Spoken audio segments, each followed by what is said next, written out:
Hello my dear students, welcome to Dream Classes. तो आज हम लोग क्लास 12th फिजिक्स का चौथा क्लास लेकर आए हैं। आज हमारा काफ़ी इंपॉर्टेंट एरिया को हम कवर करेंगे। जी हाँ स्टूडेंट, जल्दी जल्दी से आज के सेशन को आप सभी लोग ज्वाइन कर लीजिए। आज एक बहुत बड़े एरिया को इलेक्ट्रोस्टैटिक्स हमारा चल रहा है, स्थिर वैद्युत की। जैसा कि आपको पता है कि अगर आप एक क्लास 12th के स्टूडेंट हैं, ठीक है, और अभी अगर आप इलेक्ट्रोस्टैटिक्स पढ़ रहे हो तो आपको पता है इलेक्ट्रोस्टैटिक्स की महत्ता कि कितने सारे क्वेश्चंस, कितना मार्क्स का क्वेश्चन, काफ़ी बड़ा एरिया है ये क्लास 12 फिजिक्स का, कितने मार्क्स के क्वेश्चंस पूछे जाते हैं। ठीक है, लगभग में मैंने इस पर उम्मीद रखा है कि लगभग ये आपके 7 से 8 क्लासेज होंगे, जैसा कि ये चौथा क्लास है, 4th क्लास। ठीक है, तो हम आज इलेक्ट्रोस्टैटिक्स के बहुत बड़े एरिया को कवर करेंगे। और आज जो हमारा टॉपिक है आवेश के मात्रक, ठीक है, जैसे हम आवेश के बारे में पढ़ रहे थे, आज हम लोग पढ़ेंगे कि कौन कौन से मात्रक हैं। ठीक है, जैसा कि आम तौर पर बच्चे सिर्फ एक ही चीज़ जानते हैं कि सर आवेश का ऐसा ही मात्रक कूलाम्ब होता है, जिसे हम लोग सी से डिनोट करते हैं। क्लियर, आवेश का ऐसा ही मात्रक कूलाम्ब होता है जिसे हम सी से डिनोट करते होंगे। आपने यूनिट पढ़ा होगा, एसआई पद्धति, CGS centimetre gram second, FPS foot pound second, ऐसे कर करके और भी जो होते हैं उसके यूनिट अलग अलग होते हैं। तो आज हम इस एरिया को कवर करेंगे। फिर हम लोग पढ़ेंगे आवेशन के प्रकार। आवेशन किसको कहते हैं? किसी पदार्थ को आवेशित करने की प्रक्रिया को, किसी पदार्थ को, किसी वस्तु को आवेशित करने की प्रक्रिया को आवेशन कहते हैं। ठीक है, आवेशन के प्रकार हम पढ़ेंगे। उसके बाद आज हम लोग पढ़ेंगे विद्युतीय बल, जिसको हम लोग कहते हैं इलेक्ट्रिक फोर्स, और चुंबकीय बल, जिसको हम लोग कहते हैं ग्रेविटेशनल फोर्स। ठीक है, इसके बीच का अंतर कि चुंबकीय बल और विद्युतीय बल के बीच क्या अंतर है, तो ये काफ़ी बड़ा एरिया आज हम लोग कवर करने वाले। चलिए शुरू करते हैं। तो जैसा कि हमने कुछ एरिया को लिख भी दिया है ताकि बच्चों को समझने में दिक्कत ना हो, जब हम आपको अच्छे से जब ये समझा देना तो एक स्क्रीनशॉट ले लेना आप। ठीक है, अभी हमने टॉपिक बनाया है आवेश के मात्रक। ठीक है, तो जैसा कि यहाँ पर हमने आवेश के मात्रक को जैसे ही हमने डिस्कस किया, सबसे पहले एक वर्ड आ गया इलेक्ट्रिक करंट। ठीक है जी, ये एक वर्ड आ गया इलेक्ट्रिक करंट, इसको हिंदी में हम कहते हैं विद्युत धारा। तो आपने बचपन में भी पढ़ा होगा या 11 या 10th में भी इस टॉपिक का आपने डिस्कस किया होगा, खास करके 11 में, कि आवेश की प्रवाह की दर को, point to be noted milord, ठीक है, हाँ, आवेश के प्रवाह की दर को विद्युत धारा कहते हैं। ये एक लाइन है जिसको आप अपनी कॉपी में जरूर नोट करिएगा तुरंत। ठीक है, आवेश के प्रवाह की दर को विद्युत धारा कहते हैं। और ये वर्ड हमने सबसे पहले यहाँ पर लिख दिया ताकि बच्चों को, ये हमने बोर्ड पे कुछ ऐसे इसलिए लिख दिया ताकि आपको समझने में दिक्कत ना हो। हम टॉपिक क्या पढ़ रहे हैं अभी फिलहाल?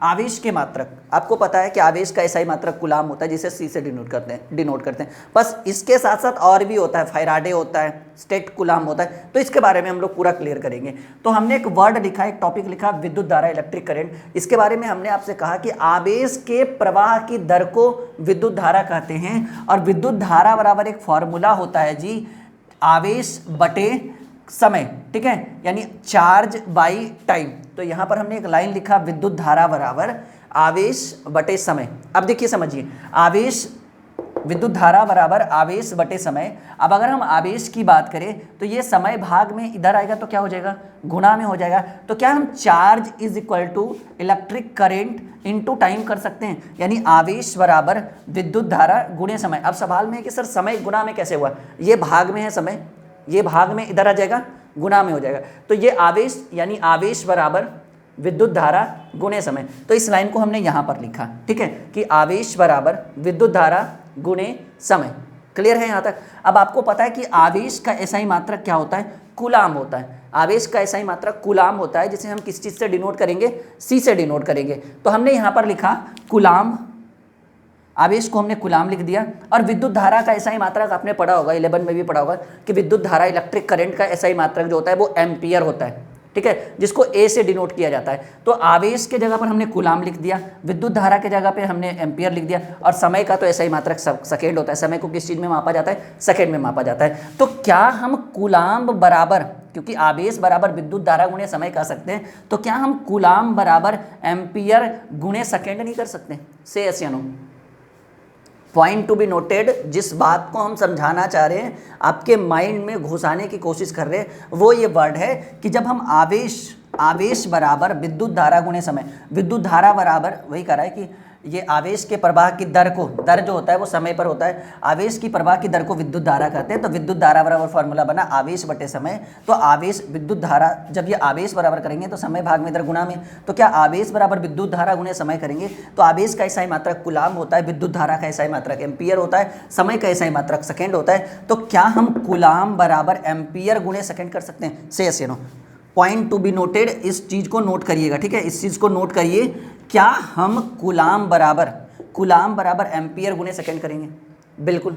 यानी आवेश का, ठीक है, आवेश का ऐसा ही मात्रक कुलाम होता है, और कुलाम को निकालने का फॉर्मूला क्या होता है?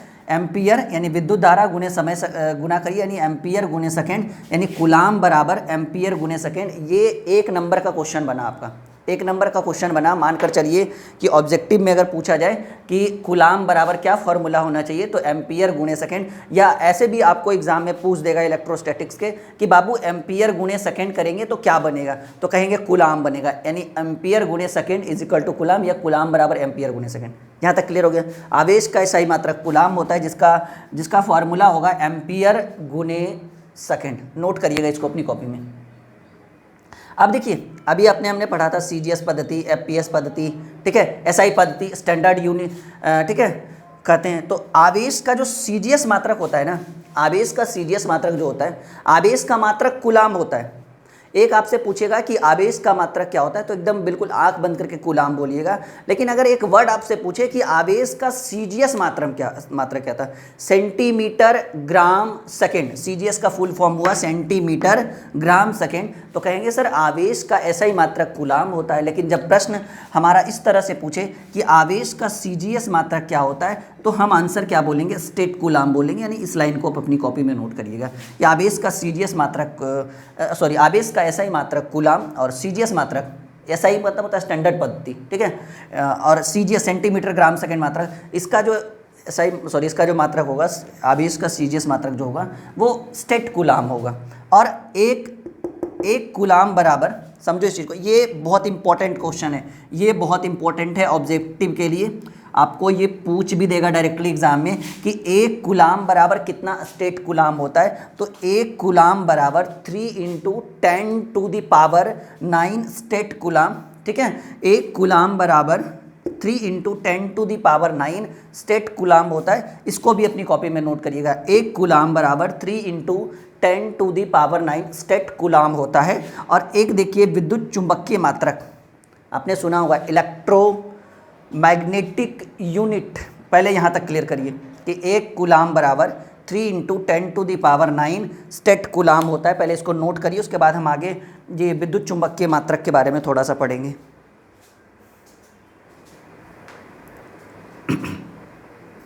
नोट करिएगा, बिल्कुल समझ में आना चाहिए, कंसेप्ट क्लियर होना चाहिए, ठीक है।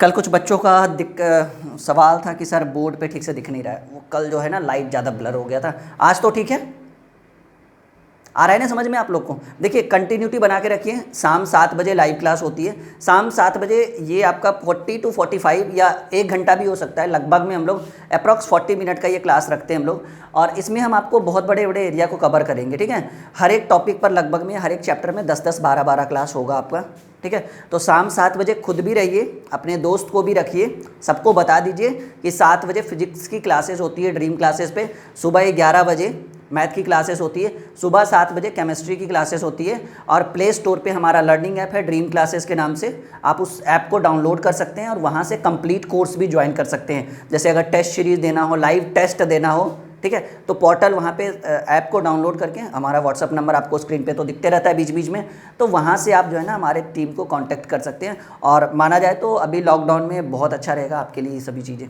ठीक है। तो विद्युत चुंबकीय मात्रक, अब हम इस पर डिस्कस करते हैं। विद्युत चुंबकीय मात्रक, इलेक्ट्रोमैग्नेटिक यूनिट, तो कहेंगे 1 कूलाम बराबर, ये सबसे ज़्यादा इंपॉर्टेंट है, ये भी पूछता है जी, ठीक है, ये इंपॉर्टेंट है।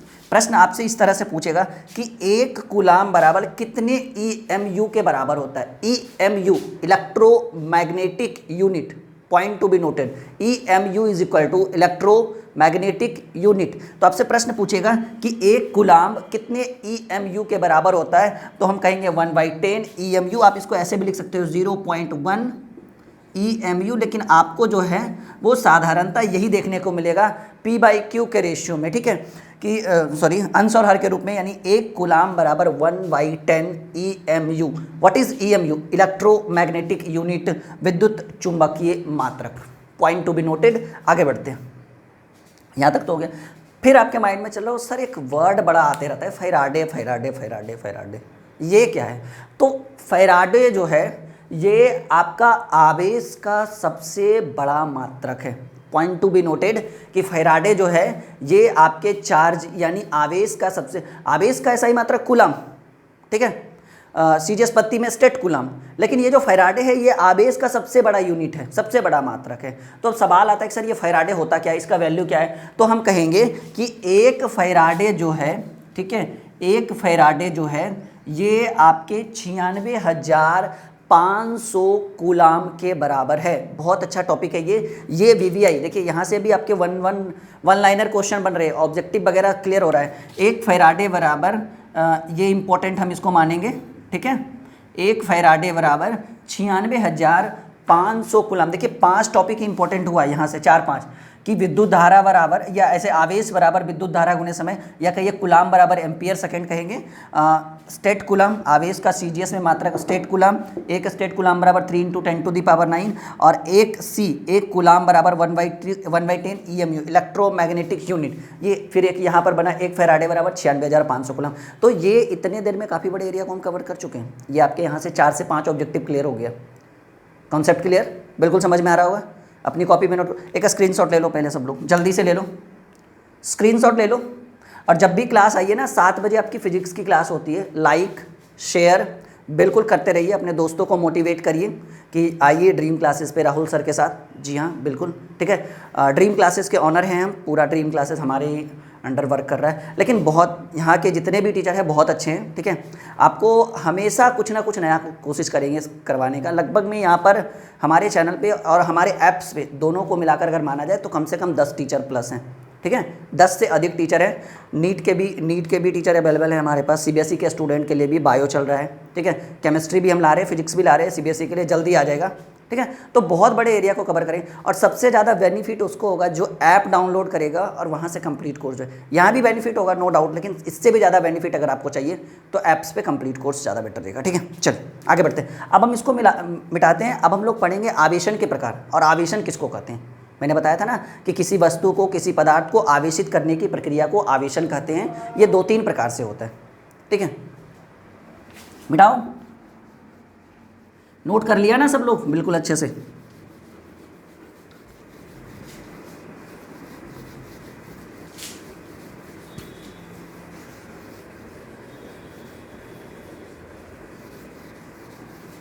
चलिए अब हम लोग पढ़ेंगे आवेशन के प्रकार। आवेश नहीं, आवेशन। आवेश तो किसी पदार्थ का वह गुण जो चुंबकीय और, ठीक है, वो तो आपने पढ़ा ही है। लेकिन अभी जो हम पढ़ेंगे, अभी जो हम लोग पढ़ेंगे वो हम लोग पढ़ने वाले हैं स्टूडेंट्स, ठीक है, आवेशन क्या है, ठीक है, ये टॉपिक हम लोग अभी कवर करेंगे। नोट हेडिंग बनाइए, आवेशन।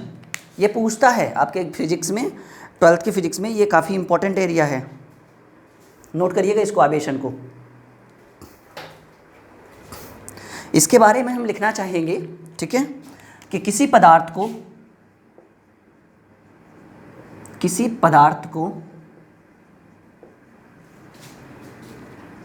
आवेशित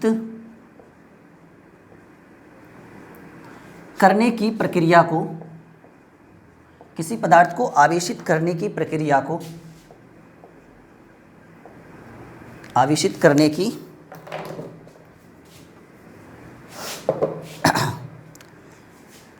प्रक्रिया को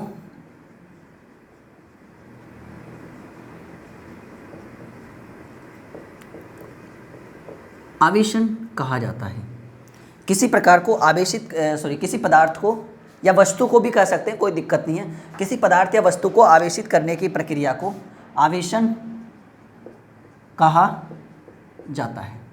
ठीक है, मतलब अगर वस्तु को हम आवेशित कर रहे हैं तो जो प्रक्रिया है ना, प्रोसेस, घर्षण द्वारा, चालन द्वारा, संपर्क विधि द्वारा, बिना संपर्क विधि द्वारा, तो ऐसी प्रक्रिया को हम आवेशन कहते हैं। और यहाँ पर जो है हम लोग पढ़ेंगे उसके बाद आवेशन के प्रकार। ठीक है, आवेशन के प्रकार। पहले इतना नोट करिए अपनी कॉपी में कि किसी पदार्थ को या किसी वस्तु को आवेशित करने की जो प्रक्रिया होती है उसे हम आवेशन कहते हैं। और अब हम लोग पढ़ेंगे स्टूडेंट आवेशन के प्रकार। नोट करिएगा इसको अपनी कॉपी में। ठीक है, चलिए क्या पढ़ना है हमें?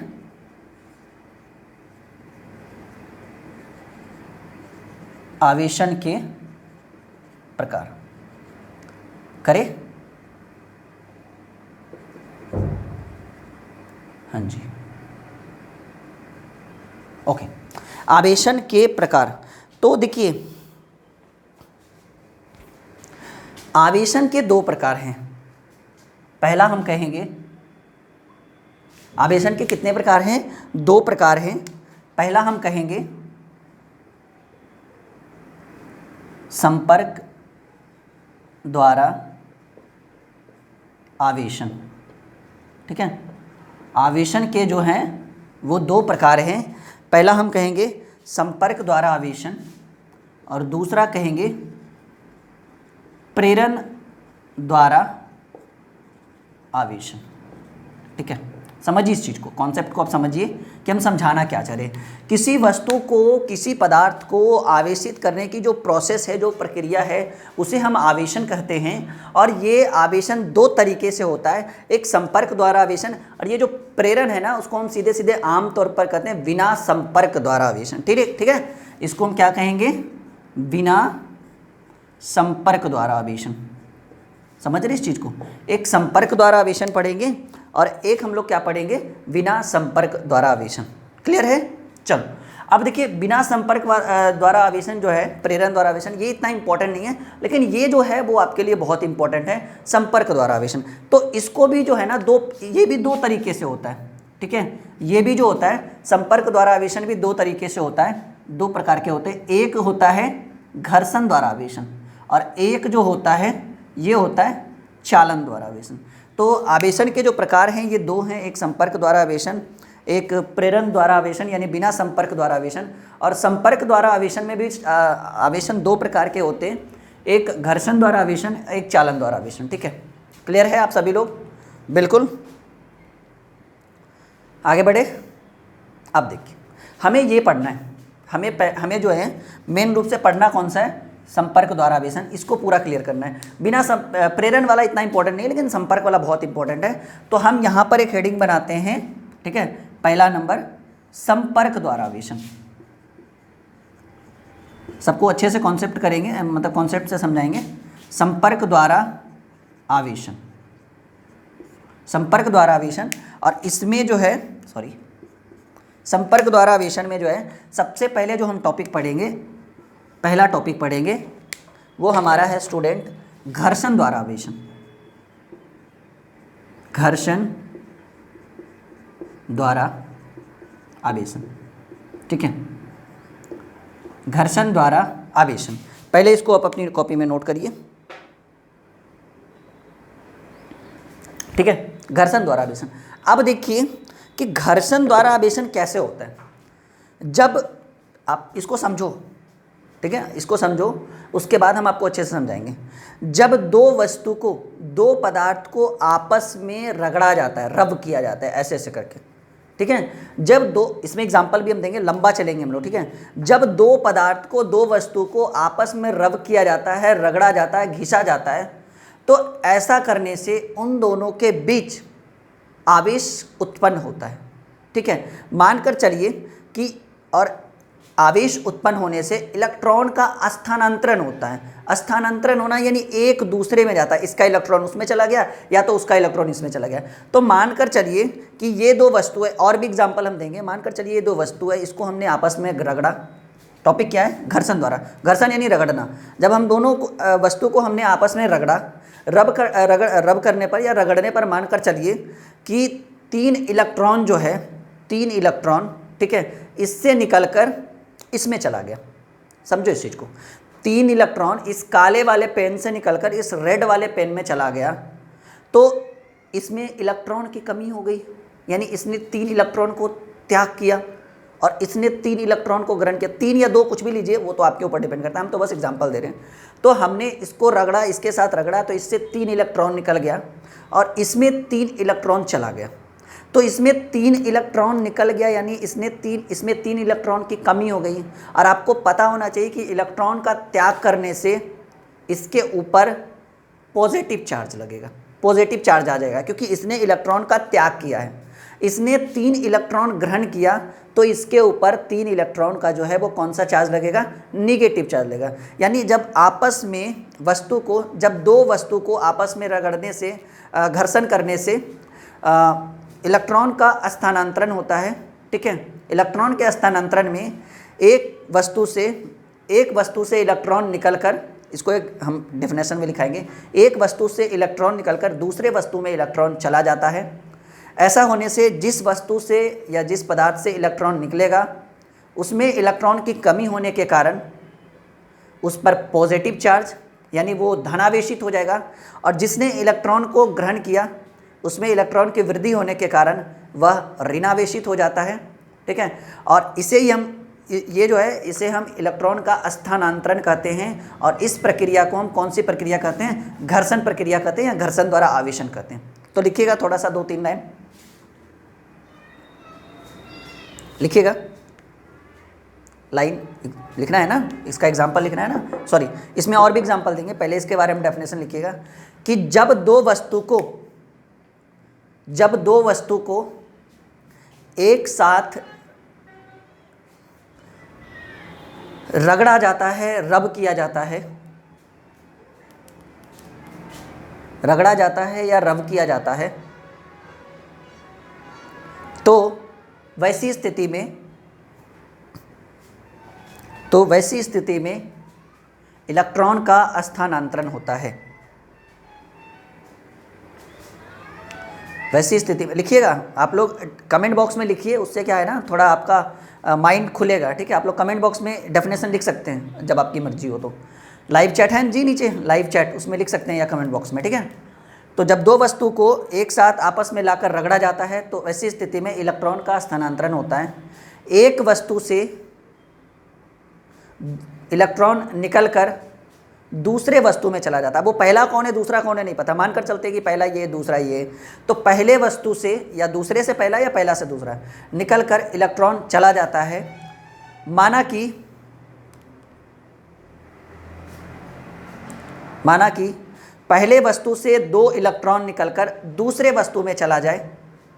ऐसे ही अपने मन से 2 इलेक्ट्रॉन हमने माना, कुछ भी मान सकते हैं, ठीक है। माना कि पहले वस्तु से 2 इलेक्ट्रॉन निकलकर दूसरे वस्तु में चला जाए, तो पहला वस्तु धनावेशित हो जाएगा और पहला वस्तु धनावेशित हो जाएगा और दूसरा वस्तु ऋणावेशित हो जाएगा, ठीक है। पहला वस्तु धनावेशित हो जाएगा और दूसरा वस्तु ऋणावेशित हो जाएगा। इसको एक एग्जांपल और हम देना चाहेंगे, ठीक है। समझिए इस चीज़ को। हमने पिछली क्लास में क्या आपको पढ़ाया था कि एक ग्लास की रॉड हो, ठीक है, ग्लास रॉड जिसको बोलते हैं, शीशे का छड़, और सिल्क के साथ आपस में क्या किया जाता था? रगड़ा जाता था। ये आपने एग्जाम्पल में पढ़ा होगा मेरे पिछले क्लास में। फिर हमने आपको बताया था कि एक प्लास्टिक रॉड होता है, ठीक है, प्लास्टिक रॉड होता है और सिल्क के साथ क्या किया जाता है? रगड़ा जाता है। तो मैंने आपको बताया था कि जब ग्लास की रॉड को सिल्क के साथ रगड़ेंगे तो ग्लास की रॉड पे पॉजिटिव चार्ज और सिल्क पे नेगेटिव चार्ज हो जाता है, ठीक है। ये मैंने आपको पढ़ाया था पिछले क्लास में, फर्स्ट या सेकेंड क्लास में, कि ग्लास की रॉड या शीशे की छड़ को सिल्क के साथ रगड़ा जाता है, तो इस कारण से ग्लास की छड़ पॉजिटिव और सिल्क निगेटिव हो जाता है। और मैंने आपको तुरंत एक टॉपिक और भी बताया था कि जब प्लास्टिक की रॉड को सिल्क के साथ रगड़ा जाता है तो प्लास्टिक के रॉड पे निगेटिव और सिल्क पे पॉजिटिव हो जाता है। तो इससे ये स्पष्ट हो गया कि ग्लास की रड जो है वो पॉजिटिव हो गई, सिल्क निगेटिव हो गया, यानी ये जो है वो इलेक्ट्रॉन का दान कर रहा है। यानी इस स्थिति में ये एक एग्जाम्पल हो गया, रगड़ा हुआ है ना, घर्षण प्रक्रिया हो गया ये जी। यानी इस स्थिति में ग्लास की रॉड ने वो इलेक्ट्रॉन का क्या कर दिया, ग्लास की छड़ ने इलेक्ट्रॉन का त्याग कर दिया और सिल्क ने इलेक्ट्रॉन को ग्रहण किया। इस कारण से इस पर पॉजिटिव चार्ज, इस पर नेगेटिव। लेकिन इसमें क्या हुआ कि इसने ग्रहण किया और इसने त्याग किया, तो ग्रहण किया तो नेगेटिव चार्ज, त्याग किया तो पॉजिटिव चार्ज। और ये घर्षण के जो है एग्जाम्पल हैं। आप इसको बोल सकते हो कि जब ग्लास की छड़ को हमने सिल्क के साथ रगड़ा तो हमने देखा कि ग्लास की छड़ पर नेगेटिव पॉजिटिव चार्ज और सिल्क पे नेगेटिव चार्ज है, इस कारण से ये इलेक्ट्रॉन का त्याग कर रहा है, ये ग्रहण कर रहा है। दूसरा एग्जाम्पल बोले तो बता देना कि प्लास्टिक की रॉड को सिल्क के साथ रगड़ा जाता है तो प्लास्टिक की रॉड पे नेगेटिव चार्ज और सिल्क पे पॉजिटिव चार्ज, यानी ये ग्रहण कर रहा है और ये त्याग कर रहा है। ये एक क्लियर हो गया, घर्षण वाला हो गया। अब हम पढ़ेंगे, सॉरी हाँ, घर्षण द्वारा आवेशन हो गया। दूसरा हम पढ़ेंगे प्रेरण, तो हम मिटा देते हैं, यहाँ इसको ही मिटा देते हैं, ठीक है। क्लियर है, यहाँ तक नोट करेगा सब लोग, पहले फटाक फटाक नोट करिए जल्दी से। ये एक न्यू कॉन्सेप्ट है बिल्कुल, ठीक है, अजीबो गरीब कॉन्सेप्ट।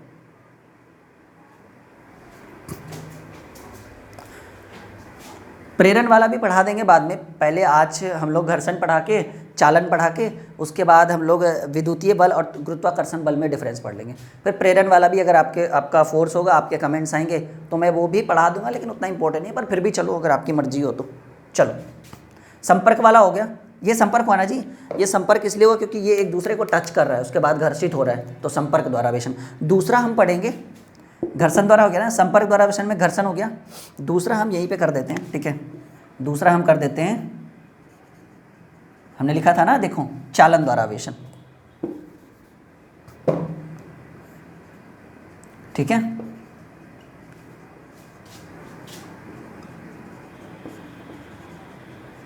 चालन द्वारा आवेशन,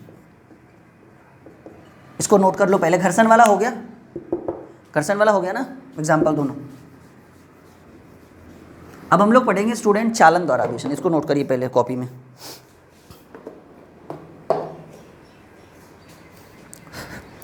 देखिए, इसमें एक एग्जाम्पल हम देना चाहेंगे आपको कि मान कर चलिए ये एक आवेशित गोला है, ठीक है, प्लस चार्ज है इसके ऊपर, ठीक है,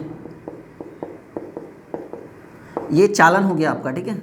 ये एक आवेशित गोला है, बिल्कुल इसके ऊपर आवेशित है ये, ठीक है, और ये एक अनावेशित गोला है, ठीक है, उदासीन हम कह देंगे, चलिए उदासीन गोला है, ठीक है, उदासीन गोला है, वस्तु है, जो भी है वो, हमें तो बस एग्जाम्पल देना है।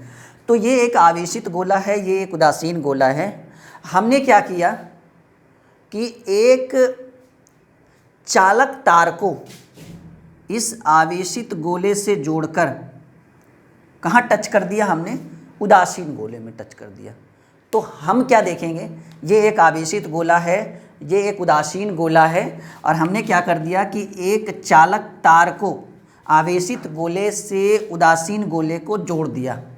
तो हम क्या देखेंगे कि यहाँ से जो है आवेश निकलकर, यहाँ से आवेश निकलकर इसमें आवेश आ जाएगा, और इसमें आवेश तब तक आता रहेगा, तब तक आता रहेगा, ठीक है, जब तक कि दोनों के बीच, दोनों का आवेश जो है वो बिल्कुल बराबर ना हो जाए। और बराबर हो तभी होगा जब विभवांतर, दो विभवों के बीच का अंतर, विभवांतर जो है, ठीक है, ये शून्य ना हो जाए। एक स्टूडेंट ने पूछा सर क्या चार्ज इसके लिए उत्तरदायी है? नहीं, इसके लिए जो उत्तरदायी है वो चार्ज नहीं है, आवेश नहीं है, कौन है? विभवांतर है। जब तक ये, तब तक इलेक्ट्रॉन का प्रवाह करते रहेगा, आवेश इससे निकलकर इसमें जाते रहेगा, जब तक दोनों के बीच विभवांतर जो है वो शून्य ना हो जाए तब तक हो जाएगा, ठीक है, ठीक है। और जैसे ही विभवांतर शून्य हो जाएगा, इन दोनों के बीच चार्ज जो है वो बिल्कुल इक्वल हो जाएगा, ठीक है। एक वस्तु, एक बच्चे, ये समझ में आ गया। और ये प्रक्रिया जो है, ये जो तार को सॉरी चालक तार को एक दूसरे से कनेक्ट करने की प्रक्रिया को कौन सी प्रक्रिया कहते हैं? चालन द्वारा आवेशन। ठीक है, चालन द्वारा आवेशन। अभी एक एग्जांपल और हम करेंगे, इसको मैं मिटा रहा हूँ, संपर्क वाला। चालन द्वारा आवेशन हो गया कि जब एक, इसको आप एग्जांपल में लिखो पहले, इसको पहले आप एक डेफिनेशन लिखो। चालन द्वारा आवेशन में डेफिनेशन लिखो जल्दी, कि चालन द्वारा आवेशन में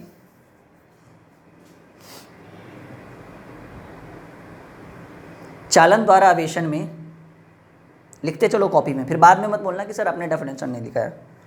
चालन द्वारा आवेशन में एक आवेशित गोले को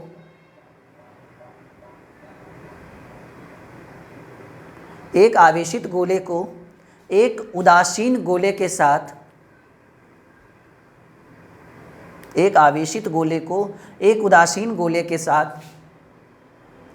चालक तार के द्वारा जोड़ दिया जाता है।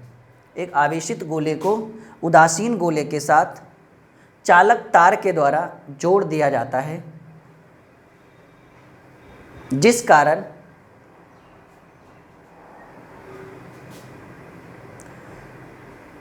चालक तार के द्वारा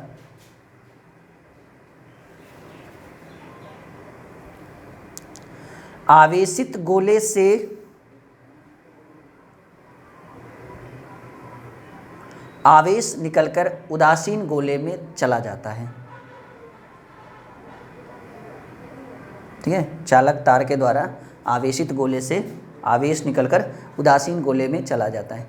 ये प्रक्रिया नहीं, इसको आप पहले लिख लेंगे कि इसे हम चालन प्रक्रिया कहते हैं। ठीक है, चालन द्वारा आवेशन कहते हैं, इसे ही हम चालन द्वारा आवेशन कहते हैं। उसके बाद नोट करके लिखिएगा, इसे हम कैसा आवेशन कहेंगे? चालन द्वारा आवेशन कहेंगे। नोट करके लिखिएगा कि यह प्रक्रिया तब तक चलता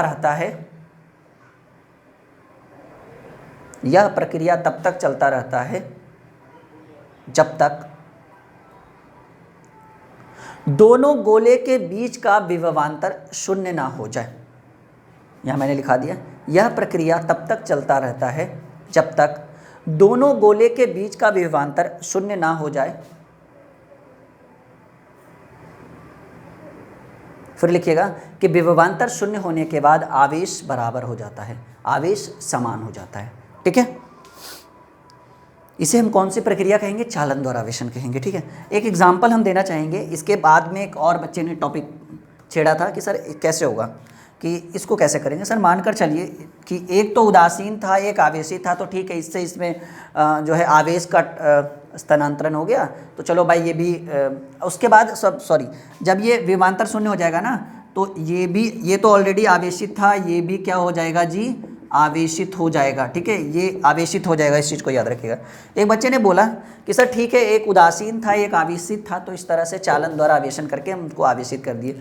अब बताइए कि मानकर चलिए हमारे पास दो गोला है, दोनों समान जो है साइज का है। ठीक है, इस पर जो है आवेश जो है ये +6 है, और इस पर जो है वो आवेश जो है, ठीक है, इस पर जो है वो आवेश जो है, ठीक है, वो क्या है जी? वो है -4 या +4। ठीक है, आवेश जो है +4। और अगर आपको एक वायर जोड़ दिया जाए, तब बताइए कि आवेश कैसे काम करेगा, किस तरह से चालन प्रक्रिया द्वारा आवेशित, कौन कितना आवेशित होगा। एक पर देखिए, एक तो आवेशित था, एक उदासीन था, तब तो चलो ठीक है भाई, इससे इसमें दे दिए, बराबर हो जाएगा, विभवांतर तो हो जाएगा। लेकिन दोनों आवेशित रहे और एक चालक तार द्वारा जोड़ दिया जाए, तब क्या परिणाम निकलेगा? तो कहेंगे वैसी स्थिति में क्या होगा ना, कि इस पर +6 आवेश है और इस पर +4 आवेश है। आप क्या करिए, दोनों को जोड़कर 2 से भाग दे दीजिए, 6 4 10/2। यानी अब जो होगा, जब हम चालक तार लगाएंगे तो इस पर भी +5 आवेश हो जाएगा और इस पर भी +5 आवेश हो जाएगा। जब चार्ज इक्वल हो जाएगा तब विभवांतर 0, और ये प्रक्रिया हमारा कहलाएगा आवेशन का चालन प्रक्रिया। ठीक है, या चालन द्वारा आवेशन, इसको हम कहते हैं। ये क्लियर हो गया। घर्षण द्वारा हो गया, चालन द्वारा हो गया। अब हम लोग पढ़ेंगे विद्युतीय बल और गुरुत्वाकर्षण बल में तुलना। इसको पहले कॉपी में नोट करिए, जल्दी से नोट कर लो बाबू।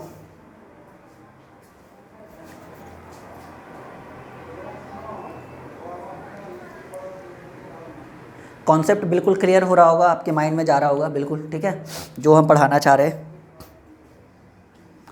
हो रहा है ना क्लियर? हाँ, इसको मिटा रहे हैं।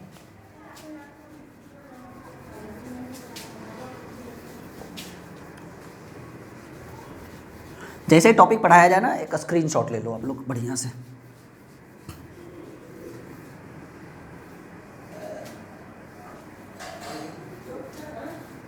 चलिए, एक टॉपिक बनाइएगा कि विद्युतीय बल और गुरुत्वाकर्षण बल में तुलना। ठीक है, जल्दी से बनाइए।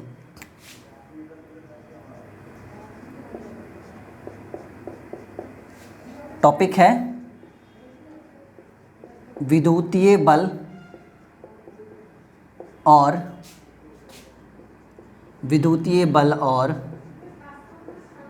गुरुत्वाकर्षण, विद्युतीय बल और गुरुत्वाकर्षण बल में तुलना।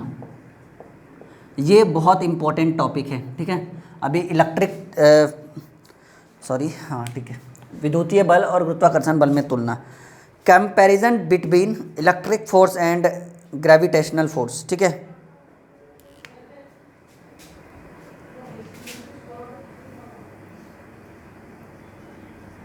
ठीक है,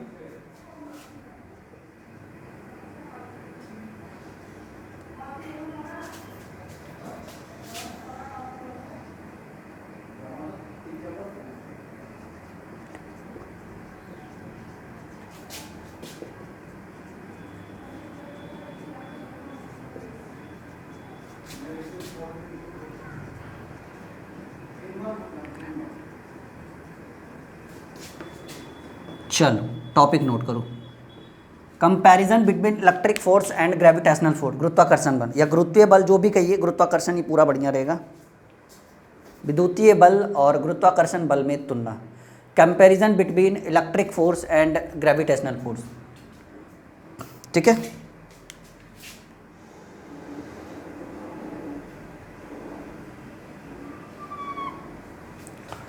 क्लियर? गुरुत्वाकर्षण बल और विद्युतीय बल और गुरुत्वाकर्षण बल में तुलना क्या होगा। चलिए, पहला जो लाइन हम लिखाएंगे कि विद्युतीय बल में, इलेक्ट्रिक फोर्स में, आपको पता है कि इलेक्ट्रिक फोर्स में अट्रैक्शन भी होता है, इलेक्ट्रिक फोर्स में आकर्षण भी होता है और प्रतिकर्षण भी होता है। लेकिन आपको पता होना चाहिए कि गुरुत्वाकर्षण बल, जो पृथ्वी किसी वस्तु को अपनी ओर खींचती है, तो सिर्फ और सिर्फ आकर्षण होता है। कभी आपने ऐसा देखा है कि हम यहाँ पे खड़े खड़े उड़ रहे? नहीं ना, कभी नहीं देखा है ना आपने। लेकिन कभी आपने ये देखा है कि जब वायर जो है अगर हमारे हाथ में सटे तो एक बहुत बड़ा सा झटका देता है, यानी अट्रैक्शन, आकर्षण और प्रतिकर्षण दोनों है। लेकिन गुरुत्वाकर्षण बल में सिर्फ और सिर्फ अट्रैक्शन है। पृथ्वी जब भी कुछ भी करेगी तो पृथ्वी हमें जो है वो, या किसी भी वस्तु को अपने केंद्र की ओर या अपनी ओर खींचती है, ना कि ऊपर की ओर फेंकती है, ठीक है। तो हम कहेंगे पहला नंबर, एक नंबर में जी, कि इधर हम पहले लिख तो दे, विद्युतीय बल, ठीक है। इधर हम विद्युतीय बल लिख देते हैं और इधर हम लिख देंगे गुरुत्वाकर्षण बल, गुरुत्वाकर्षण बल। उधर हमने लिख दिया विद्युतीय बल, इधर हमने लिख दिया गुरुत्वाकर्षण बल, ठीक है। अब मज़ा आ रहा होगा नहीं? जो कॉन्सेप्ट आपको ड्रीम क्लासेस पे चाहिए था वो अब धीरे धीरे मिलना शुरू हो गया है। एक्चुअली कुछ दिक्कतें आ गई थी, इस कारण से क्लास ठीक से हो नहीं पा रहा था, लेकिन अब ठीक है, ठीक है।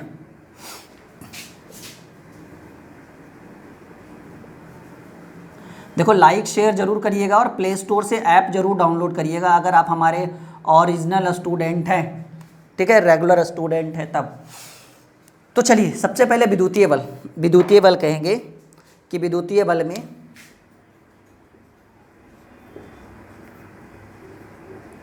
विद्युतीय बल में आकर्षण तथा प्रतिकर्षण, आकर्षण तथा प्रतिकर्षण दोनों है। नोट करिएगा कि विद्युतीय बल में आकर्षण तथा प्रतिकर्षण दोनों है। ठीक है, इलेक्ट्रिक फोर्स में आकर्षण और प्रतिकर्षण दोनों है। इधर हम कहेंगे एक नंबर करके कि गुरुत्वाकर्षण बल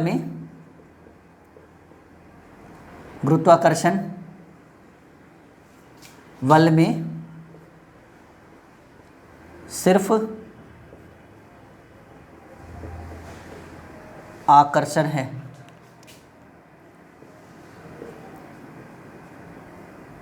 गुरुत्वाकर्षण बल में सिर्फ आकर्षण है, प्रतिकर्षण नहीं। ठीक है, सिंपल सी बात है कि ग्रेविटेशनल फोर्स जो है वो अपनी ओर अट्रैक्ट करता है, सिर्फ आकर्षित करता है गुरुत्वाकर्षण बल, प्रतिकर्षित नहीं करता है। क्लियर है? 2 नंबर में हम इधर लिखेंगे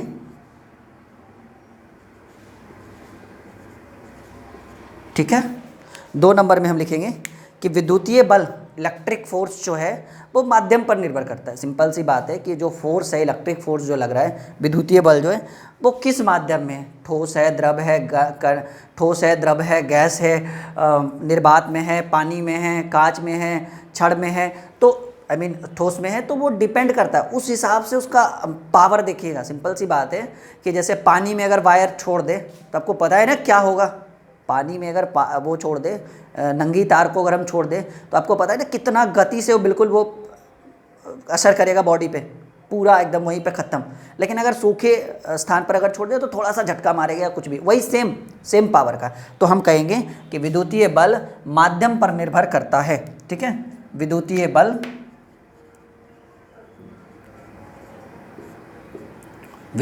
बल माध्यम पर निर्भर करता है। ठीक है जी, विद्युतीय बल किस पर निर्भर करेगा? माध्यम पर निर्भर करेगा। लेकिन गुरुत्वाकर्षण बल को क्या माध्यम की आवश्यकता? कुछ भी हो जाए, ठीक है, पृथ्वी जो है वो वस्तु को अपनी ओर ही खींचती है, यानी गुरुत्वाकर्षण बल में सिर्फ खींचना होता है। तो हम कहेंगे कि 2 नंबर में कि गुरुत्वाकर्षण बल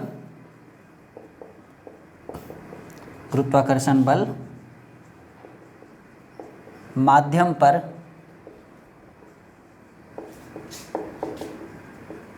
निर्भर नहीं करता है। ठीक है, गुरुत्वाकर्षण बल के लिए कोई माध्यम की आवश्यकता नहीं है। 3 नंबर में हम लिखेंगे, ठीक है, कि विद्युतीय बल का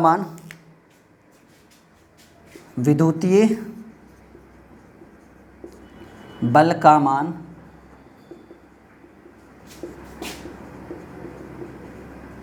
गुरुत्वाकर्षण बल के मान से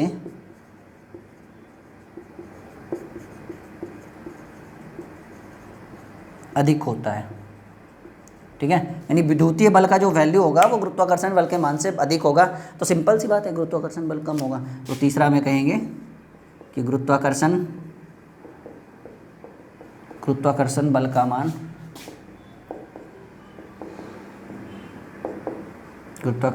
मान विद्युतीय बल के मान से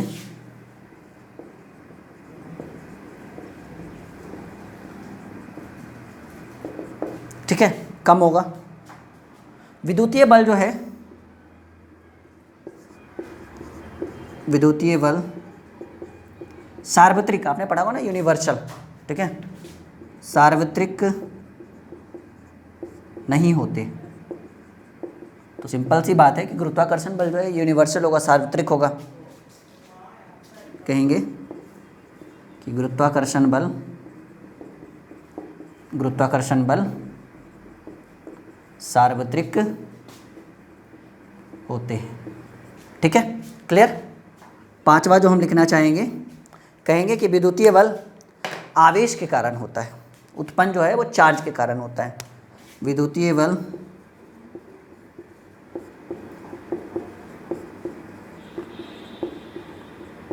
आवेश के कारण उत्पन्न होता है। और आपको पता है कि गुरुत्वाकर्षण बल द्रव्यमान के कारण उत्पन्न होता है, क्योंकि अगर हमारी बॉडी में मास है, अगर हमारे में मास है, द्रव्यमान है, तभी पृथ्वी अपनी ओर हमें अट्रैक्ट करेगी, आकर्षित करेगी। रुई देखा है, रुई बिल्कुल नगण्य होता है उसका वजन, तो देखते धीरे धीरे धीरे, कागज़ वगैरह देखा होगा, धीरे धीरे पत्थर फेंको फटाक से वो नीचे आ जाएगा। तो हम कहेंगे 5 नंबर में कि गुरुत्वाकर्षण बल द्रव्यमान पर निर्भर करता है। ठीक है, गुरुत्वाकर्षण बल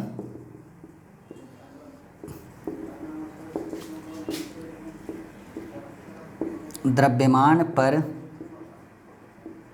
निर्भर करता है। तो आज का ये स्पेशल क्लास, स्क्रीनशॉट ले लो जिसको लेना है जल्दी से। ठीक है, स्क्रीनशॉट फटाक से ले लो आप लोग, जिसको भी स्क्रीनशॉट लेना है ले लो।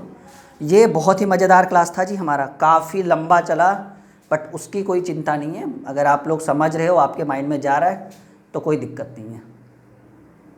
ठीक है, तो ये हमारा इलेक्ट्रोस्टैटिक्स की चौथी क्लास ख़त्म हो रही है। उम्मीद है कि आपने बहुत ही इन्जॉय किया होगा हमारे साथ, और इसी तरह से यही व्यवहार बना हुआ रहे।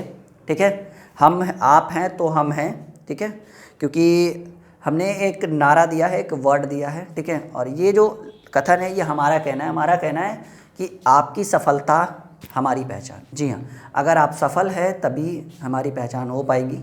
ठीक है, जैसे आप हमारा नाम दोबारा क्यों लोगे? ऑब्वियसली सिंपल सी बात है, जब आपके लिए कुछ हम अच्छा करके देंगे। ठीक है, ऐप डाउनलोड करिए प्ले स्टोर से। आपने व्हाट्सअप नंबर भी देखा होगा, नीचे कभी ना कभी शो करते रहता है वीडियो में। ठीक है, तो इस तरह से आप हमारे साथ पढ़िए कंटिन्यू। आपको क्लास 12 फिजिक्स हम अच्छे से पढ़ाएंगे। यहाँ पे 12 physics, chemistry, bio, math, NEET की तैयारी करवाई भी जाती है। सोनिया मैम जो बिल्कुल ही DPS दिल्ली पब्लिक स्कूल, बिल्कुल वहाँ की बिल्कुल उनका पेमेंट जो है बिल्कुल 60 से 70 हज़ार मंथली है, वो हमारे चैनल पे आई है। तो कुछ नया होने वाला है हमारे चैनल पे, बहुत बड़े बड़े टीचर्स हैं, तो कॉन्सेप्ट भी अच्छा प्रोवाइड करेंगे वो आपको। तो बिल्कुल हमारे साथ जुड़िए, काफ़ी अच्छा रहेगा। हमने ऐप भी बनवा दिया प्ले स्टोर पे, ताकि बच्चा आए और ऐप पे पढ़ाई करे। ठीक है, मिलते हैं अगले क्लास में। उम्मीद है कि इस क्लास में हमने काफ़ी इन्जॉय करवाया होगा आपको।